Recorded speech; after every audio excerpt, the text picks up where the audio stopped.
আমি বিধবা হয়ে গিয়েছিলাম কারণ আমার বিয়ে হয়েছিল এবং কয়েক মাসের মধ্যেই সব শেষ হয়ে গিয়েছিল। আমার স্বামী দুধের ডেয়ারিতে কাজ করত। একদিন ফেরার সময় অ্যাক্সিডেন্ট হয়ে গেল। আমি ভেঙে পড়েছিলাম, কিন্তু আমি হার মানিনি। নতুন করে জীবন শুরু করেছিলাম। আমাদের পাড়ার এক যুবক ছিল রোহান। যখন তার মা গ্রামে গিয়েছিল, আমি তার জন্য খাবারের ডাব্বা নিয়ে তার বাড়ি গিয়েছিলাম। তখন টিভিতে একটি রোম্যান্টিক সিনেমা চলছিল। আমি কিছুক্ষণ সিনেমা দেখলাম এবং উঠে চলে আসছিলাম। তখনই সে আমার হাত ধরে ফেলল। নমস্কার বন্ধুরা, আমি একজন বিধবা। আমার নাম পল্লবী, বয়স 25 বছর। আমি একটি গ্রামে থাকতাম। তখন আমি স্নাতক শেষ করেছি, আর আমার বাড়ির লোকেরা আমার বিয়ের জন্য পাত্র দেখা শুরু করে দিয়েছিল। আমি পড়াশোনা করে কিছু হতে চেয়েছিলাম, কিন্তু বাড়ির অবস্থা খুব খারাপ ছিল। আমার পেছনে দুই ছোট ছোট বোন ছিল। আমি যদি দেরি করতাম তবে ওদের বিয়ে কিভাবে হতো। একদিন পাশের গ্রাম থেকে এক প্রস্তাব আসে আমার জন্য।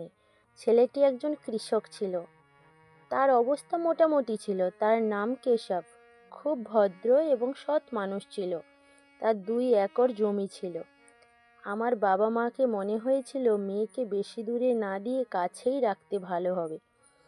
তারা আমার বিয়ে কেশবের সঙ্গে দিয়ে দেয়। প্রথমবার শ্বশুরবাড়ি গেলে খুব খারাপ লাগছিল। আমি আমার বাবা মাকে ছেড়ে যেতে চাইনি, কিন্তু কিছুদিনের মধ্যে আমার স্বামী আমাকে খুব ভালোবাসতে শুরু করলো। সে আমাকে সম্মান দিত, আমার সাহায্য করত, রান্নাঘরের কাজেও হাত লাগাতো। একটা দিন আজও মনে আছে আমার। আমি সকাল সকাল রান্না করছিলাম। হঠাৎ করে সে আমার পেছনে এসে জড়িয়ে ধরে কাঁদে, মাথা রেখে গান গাইতে শুরু করলো। আমি লজ্জায় পড়ে গিয়েছিলাম, কিন্তু সেই মুহূর্ত আজও মনে পড়ে। আমরা একসঙ্গে কৃষিকাজ করতে লাগলাম। সে সকালে ডেয়ারিতে কাজ করতে যেত, আমি জমিতে থাকতাম। আমাদের পাশে যে বাড়ি ছিল তাদের রোহন থাকতো, আমার স্বামীর বন্ধু। দুজনে একসাথে ডেয়ারিতে যেত। একদিন তাদের বাইকে ট্রাক ধাক্কা মারে। কেশব ঘটনাস্থলেই মারা যায় আর রোহনের হাত ভেঙে যায়। আমার ওপর শোকের পাহাড় ভেঙে পড়েছিল। বাবা মা আমাকে কিছুদিনের জন্য মায়ের বাড়ি নিয়ে গিয়েছিলেন, কিন্তু আমি আবার ফিরে এলাম শ্বশুর বাড়িতে। আমি একা ছিলাম, কিন্তু হার মানতে রাজি ছিলাম না। আমি আবার কৃষিকাজ শুরু করলাম। রোহনের সঙ্গে আমার দেখা হতো। সে মাঝে মাঝে আমাকে সাহায্য করত। দুপুরে আমরা একসঙ্গে খেতাম, আম গাছের নিচে বসে গল্প করতাম। একদিন আমি কুয়ো থেকে জল তুলতে গিয়ে পড়ে গিয়েছিলাম। চিৎকার শুনে রোহন দৌড়ে এসে আমাকে কুয়ো থেকে বাঁচালো।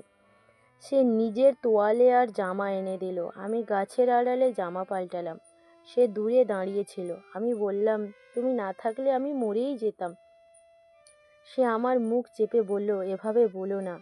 এরপর একদিন সে পেঁয়াজ নিয়ে আমার বাড়িতে এলো। আমি তাকে ভেতরে ডাকলাম, চা দিলাম। আমরা একসাথে চা খেলাম। সে বলল, মা গ্রামে গেছেন। আমি বললাম, তুমি কারোর থেকে খাবার নিও না, আমি এনে দেবো তোমাকে।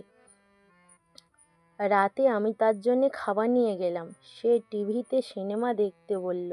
সিনেমা দেখতে দেখতে রাত হয়ে গেল। সিনেমাটা খুব রোম্যান্টিক ছিল। আমার মনেও কিছু হতে লাগলো। আমি বাড়ি যেতে চাইছিলাম। তখন সে আমার হাত ধরে বলল, আমার কিছু বলার আছে। তারপর সে আমার ঠোঁটে ঠোঁট রাখলো। আমার চোখ বন্ধ করে নিলাম আমি। আমরা দুজন ভালোবাসায় ডুবে গিয়েছিলাম। অনেকক্ষণ পর সে বলল, আমি তোমাকে বিয়ে করতে চাই। আমি বললাম, আমি বিধবা, তুমি অবিবাহিত, তোমার তো ভালো মেয়েই পেতে পারো তুমি। সে বলল, তোমার মতো মেয়ে আর পাবো না আমি। আমিও একা ছিলাম। আমি রাজি হলাম। সে তার মায়ের সঙ্গে কথা বলল। মা শুরুতে রাজি ছিলেন না, পরে আমাদের সম্পর্ক ভালোবাসায় দেখে রাজি হয়ে গেছিলেন। আমাদের বিয়ে হলো। এখন আমরা সুখে সংসার করছি। আমি গর্ভবতী হয়েছি। কিছুদিন পর আমার একটি পুত্র সন্তান হয়। আমার শাশুড়ি, স্বামী সবাই খুব খুশি। আমার প্রশ্ন, আমি কি ভুল করেছি? আমার কি রোহনের বিয়ে করা উচিত হয়নি? জীবন অনেকবার এমন মোড়ে এনে দাঁড় করায় যেখানে ঠিক ভুল বোঝা যায় না। সমাজ কি বলবে জানি না, কিন্তু আমার হৃদয় জানতো এই ভালোবাসা সত্যি ছিল। আমি ভেঙে পড়েছিলাম এবং যিনি আমাকে ভালোবাসা ও সম্মান দিয়ে তুলেছিলেন আমি তার হাত ধরেছি। আপনারা কি ভাবছেন কমেন্ট করে জানান। ভিডিও ভালো লেগে থাকলে চ্যানেল সাবস্ক্রাইব করুন ও লাইক ও শেয়ার করুন। ধন্যবাদ।